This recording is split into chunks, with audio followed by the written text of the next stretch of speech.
안녕하세요, 여러분. 저는 올해 68세 이정숙입니다.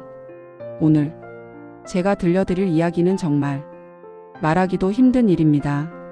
10년. 손주를 10년 동안 키워줬습니다. 새벽부터 밤까지 밥 먹이고 재우고 학교 보내고 제 인생을 다 바쳤어요. 그런데 어제 며느리가 제게 한 말. 이제 필요 없으니까 나가주세요. 딱 그 한마디였습니다. 손주가 중학생이 되니까 더 이상 필요 없다는 거예요. 지금부터 제 이야기를 들어주시겠습니까? 10년 전 이야기부터 해야 할 것 같습니다. 그때 저는 58세였어요. 아들 상민이가 결혼한 지 1년 만에 손주가 태어났습니다. 예쁜 손녀 지우. 처음 본 순간 너무 예뻤어요. 엄마, 제가 회사를 계속 다녀야 해서요. 지우를 좀 봐주실 수 있으세요? 며느리 수진이가 제게 부탁했습니다. 그럼요, 당연하죠. 우리 손녀인데. 저는 흔쾌히 승낙했어요. 그때는 정말 기쁜 마음이었습니다. 손주를 돌볼 수 있다는 게, 제가 아직 필요한 사람이라는 게, 그게 좋았어요. 며느리는 직장에 복직했고 저는 매일 아침 7시에 아들 네 집에 갔습니다. 서울에서 인천까지 지하철로 1시간 30분 거리였어요. 하지만 괜찮았어요. 손주를 보는 게 좋았으니까요. 아침 7시에 도착하면 지우 분유 타고 기저귀 갈고 재우고 며느리가 퇴근할 때까지 돌봤습니다. 저녁 8시쯤 되면 집에 갔어요. 매일 비가 오나 눈이 오나 13시간씩 지하철 타고 다니면서 돌봤습니다. 그렇게 1년이 지나고 지우가 돌 지났을 때였어요. 며느리가 제게 말했습니다. 어머니, 저희 집에서 같이 사시는 게 어때요? 매일 오가시는 것도 힘드시잖아요. 그 말에 저는 제 집을 정리하고 아들 네 집으로 들어갔습니다. 가족을 위해서 그렇게 생각했어요.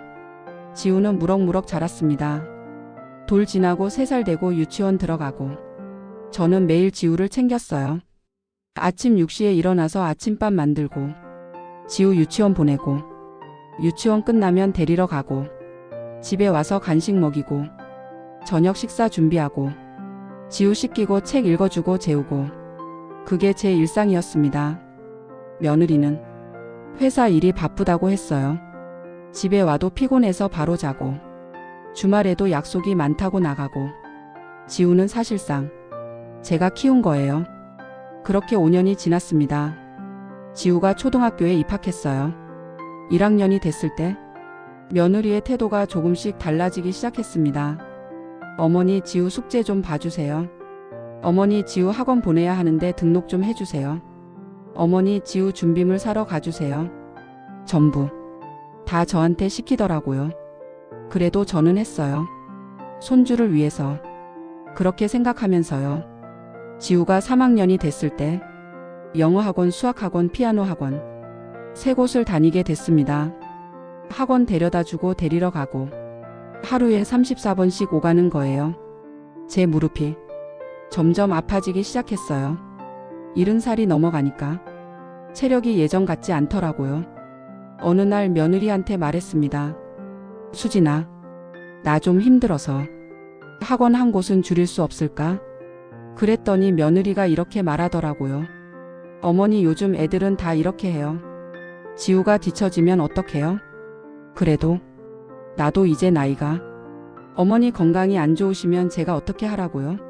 저는 회사 다녀야 하는데. 그 말에 더 이상 말을 못했어요. 그냥 참고 계속했습니다. 지우가 5학년이 됐을 때 며느리가 또 말했어요. 어머니, 지우 중학교 준비해야 해서요. 학원 하나 더 보내야 할 것 같아요. 뭐? 또? 영어 학원이요. 요즘 애들 다 가는 곳이에요. 수진아, 나 정말 힘들어. 어머니, 조금만 더 해주세요.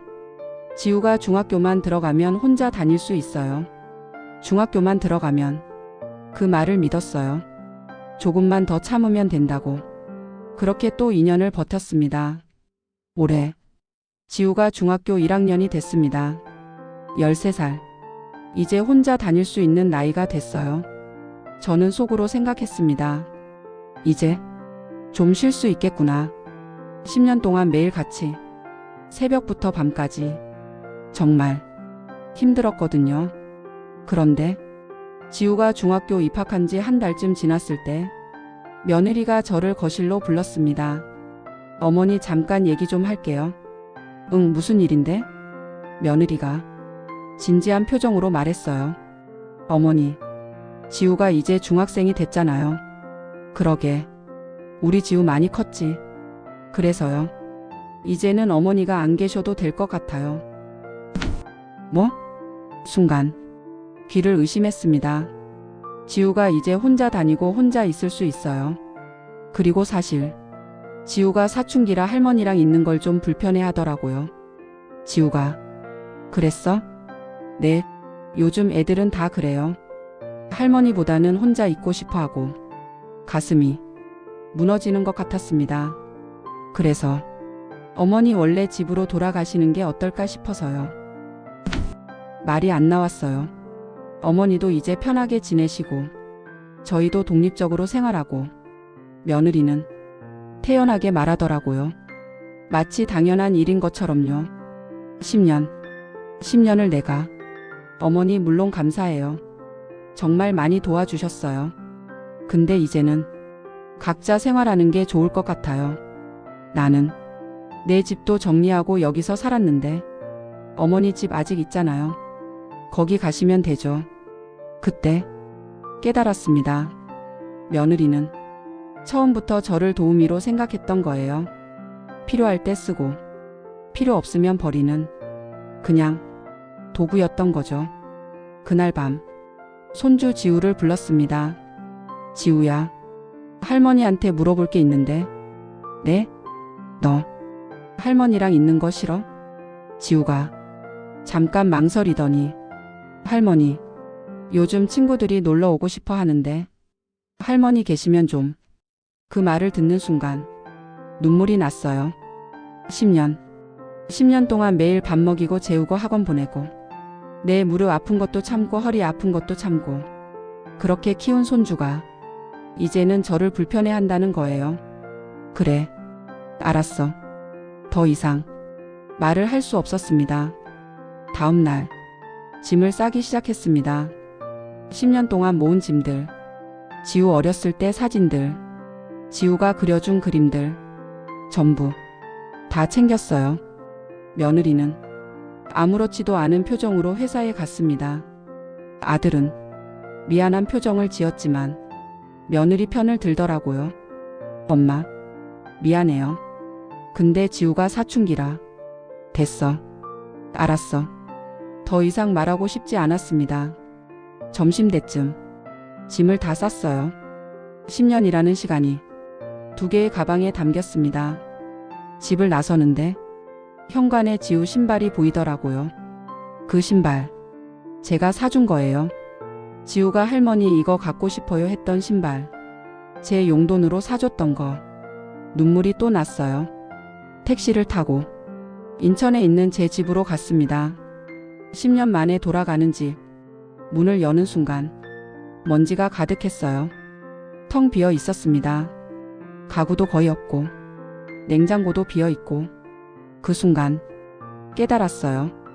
나는 돌아갈 곳이 없구나. 10년 동안 내 인생을 포기하고 손주만 키웠는데 이제 와서 보니 남은 건 아무것도 없더라고요. 친구들은 다 연락이 끊겼어요. 10년 동안 한 번도 못 만났으니까요.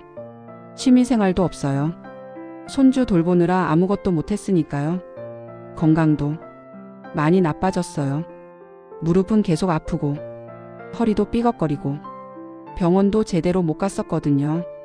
그날 밤 혼자 앉아서 울었습니다.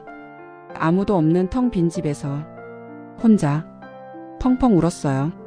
집 나온 지 일주일쯤 지났을 때 며느리한테 전화가 왔습니다. 뭐지? 무슨 일이지? 혹시 미안하다고 사과하려나? 혹시 다시 오라고 하려나? 그런 기대를 하며 전화를 받았어요. 여보세요? 어머니 저예요. 응. 무슨 일이야? 어머니. 지우 방에 어머니 물건 좀 남아 있는데요. 언제 가져가실 거예요? 그리고요. 어머니가 쓰시던 이불이랑 옷장도요. 처리해도 될까요? 그 순간 온몸에 힘이 빠졌습니다. 사과도 아니고 그리워한다는 말도 아니고 그냥 짐 치우라는 얘기였어요. 아, 그래. 버려. 네, 그럼 버릴게요. 그리고 어머니. 또 뭔데? 다음 주에 지우 학부모 상담이 있는데요. 혹시 어머니가 와주실 수 있으세요? 제가 회사 일이 있어서. 뭐? 귀를 의심했습니다. 나를 쫓아내놓고 필요할 때는 또 부르겠다는 거예요. 어머니? 계세요? 수진아, 너 지금 무슨 소리 하는 거니? 네? 학부모 상담이요. 제가 못 가니까. 나는 이제 지우 할머니 아니야? 무슨 말씀이세요? 당연히 할머니시죠. 그럼 왜 나를 쫓아냈어? 어머니, 그건 각자 생활하자는 거지. 쫓아낸 게 아니잖아요. 필요할 때만 불러? 그게 말이 돼? 어머니 왜 그러세요? 학부모 상담 하나 부탁하는 건데. 그 순간 폭발했습니다. 안 해. 절대 안 해. 나는 이제 너희랑 아무 상관도 없어. 전화를 끊어버렸어요. 손이 떨렸습니다. 10년 동안 내 인생을 바쳤는데 필요 없으면 쫓아내고 필요하면 또 부르고 그게 며느리가 생각하는 가족이었던 거예요. 지금은 혼자 살고 있습니다. 인천 집에서요. 처음엔 정말 힘들었어요. 외롭고 서럽고 억울하고 매일 울었어요. 내가 뭘 잘못한 걸까? 내가 손주를 키운 게 잘못이었나? 그런 생각만 들었습니다. 하지만 시간이 지나면서 조금씩 달라졌어요.